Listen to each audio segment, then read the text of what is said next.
ජේසු පිහිටයි. සුබ දහවලක් වේවා. ඉතින් ඔබ හැම කෙනෙක්ම දෙවියන් වහන්සේ තුල උන්වහන්සේගේ කරුණාව සොයමින් ජේසුස් වහන්සේ කියන්නේ කවුදයි හොයමින් උන්වහන්සේගේ කරුණාව වරප්‍රසාදයේ සොයමින් ජීවත් වෙනවා ඇති කියලා මම විශ්වාස කරනවා. ඔබට යම් පණිවිඩයක් කියන්න. ඔබ දන්නවද ජීවිතයට අතරමඟදී ඇතුල් වෙලා අතරමඟදී බැහැලා යන මගියා ජීවිතේ විනාශ කරනවා කියලා? ඔබ කල්පනා කරයි මම මොකද්ද කිව්වේ කියලා. නැවතත් කියන්නම්.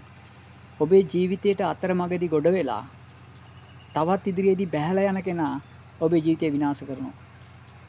ඔබ හිතයි සහෝදරයා කියන්නේ බස් එකකට ගොඩ වෙලා නැගලා තවත් හෝල්ට් එකකින් බහින මගියෙක් ගැනද කියලා.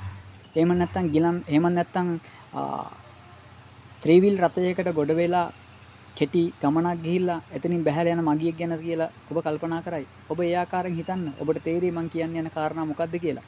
මේ මගියා ඔබට වෙනත් ස්වරූපෙන් ඔබේ ජීවිතේට එන්න පුළුවන්. සමහරක් වෙලාවට මිතුරෙක් විදියට, සමහරක් වෙලාවට වැරදි සම්බන්ධතාවයක් විදියට, සමහරක් වෙලාවට තව කෙනෙක්ගේ යෝජනාවක් විදියට, එහෙම නැත්නම් තව කෙනෙක් ඔබට දෙන ඇබ්බැහිකම පෙන්වන මත්ද්‍රව්‍යයක් විදියට, ඔබ ඇබ්බැහිකමට පොළඹවන මත්ද්‍රව්‍යයක් විදියට මේ මගියා ඔබේ ජීවිතේට එන්න පුළුවන්. එහෙම නැත්නම් සුද්ධ බයිබලයේ මගියෙක් ඇවිල්ලා රජ කෙනෙක්ව දෙවියන් වහන්සේ ඉදිරියේ වරදට පෙළඹුවේ කොහොමද? කවුද මේ ඇතුල් වෙච්ච මගියා? මම ඔබට පැහැදිලි කරන්නම්. එක්තරා දවසක දාවිද් කියන ඊශ්‍රායලයේ හිටු බල සම්පන්න රජතුමා ඔහුගේ නිවසේ රජමාලිගාවේ උඩු මැදුරේ ඔහු සක්මන් කරමින් ඉන්න වෙලාවේ ඔහු පහළ දර්ශනයක් දකිනවා. පහළ යම් සිදුවීමක් දකිනවා. ස්ත්‍රියක් බෙත්සෙබා කියන ස්ත්‍රිය ඇය නහමින් සිටිනවා, ස්නානය කරමින් සිටිනවා. මොහු මේ දැක්ක දර්ශනය නිසා ඒ මගියා ඔහුට ඇතුල් වෙලා සිතුවිල්ල කියන මගියා ඇතුල් වෙලා ඒ අලංකාරත්වයේ ඇස්වලට බලාගෙන ඒ විතරක් නෙවෙයි ඇයව රාජමාලිගාවට ගෙනල්ලා සයනය කරන්න එක ක්‍රියාවක් බවට පරිවර්තනය කරන්න මේ මගියට පුළුවන්කම ඇති වෙනවා. මේ ක්‍රියාවේ පාපය මේ රජතුමා දැනගෙන හිටියා.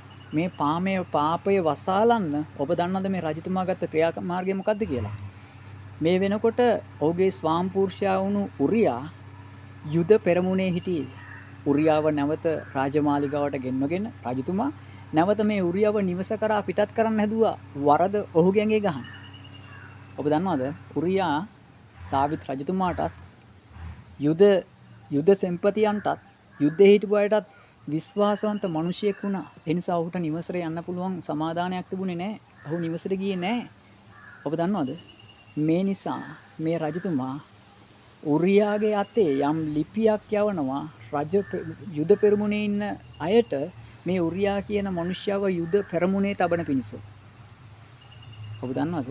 උරියා මරණීය යුද්ධෙන් ඔහු මැරෙනවා. ඔහු යුද්ධෙදි මැරෙනවා. මේ සිතුවිල්ල තව කෙනෙක්ගේ මරණයක් බවට මෙරජතුමායි පත් කරා. දෙවියන් වහන්සේ මේ වරද දැක්කා. නාතාන් කියන අනාගත වතුරු කෙනෙක් කරා මේක ලස්සන කතාවකින් දෙවියන් වහන්සේ නාතාන් හරහා රජතුමාට කතා කරලා කියනවා. ඔහු පසුතැවිලි වෙලා නැවත දෙවියන් වහන්සේ වෙත හැරෙනවා. මම ඔබට කියමින් සිටින්නේ. ඔබේ ජීවිතයට ඇතුල් වෙන මගියා මොන ආකාරයෙන් ඇතුල් වෙයිද? යාළුවෙක් විදියට එන්න පුළුවන්.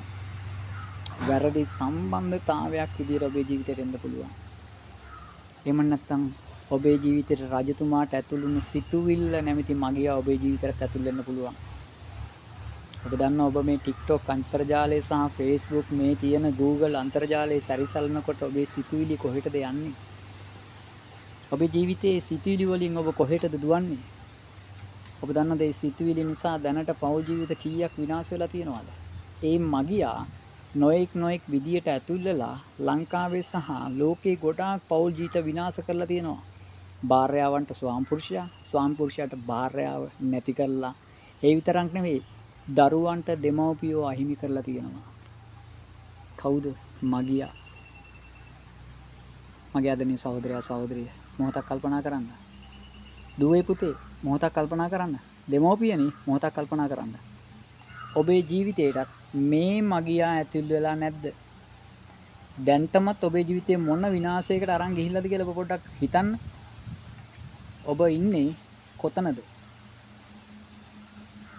ඔබ ඉන්නේ විනාශයේ දොරටුවක් ගාවද? එහෙම නැත්නම් මගියා ඔබේ ජීවිතයට ඇතුල් වෙච්ච ආරම්භයේද? එහෙම නැත්නම් ඔබ මේ වෙලාවේ කතා කරගන්න බැරි තරම් මේ ප්‍රශ්නය තුල හිර වෙලා ඉන්න වාතාවරණයකද? මගේ ආදරණීය සහෝදරයා සහෝදරිය. මේ දාවිද් කියන රජතුමා දෙවියන් වහන්සේ ඉදිරියේ පසුතැවිලා ඔහුගේ ජීවිතේ සම්පූර්ණ වරද පිළි අරගෙන ඔහු නැවත හරි ගැසුණා. ඒ නිසා මම ඔබට මේ දහවල් කාලයේ දෙන පණිවිඩය තමයි යක්ෂයා බොහෝ සිතුවිලි නැමැති මගියෝ ඔබේ ජීවිතයට එවලා ඔබ විනාශ කරන්නට යනවා. ඔබ අවදිව සිටියේ නැත්නම් නොඑක් ස්වරූපෙන් ඔබේ ජීවිතේ එක එක ආකාරයේ මගියෝ නගින්න පුළුවන්. ඒ නිසා පරිස්සම් වෙන්න. දෙවියන් වහන්සේගේ කරුණාව ඔබට තියෙයි. ඔබ ඔබේ ආත්මික ඇස් අවදි කරලා ඔබේ අධ්‍යාත්මික ඇස් අවදි කරලා ඔබ බලන්න. ඔබේ ජීවිතයටත් මේ මගියා කොච්චර පහර දීලාද කියලා. ඉතින් මේ පණිවිඩය ඔබටයි. වෙන කාටවත් නෙවෙයි ඔබටයි. ජෙස්පීටයි.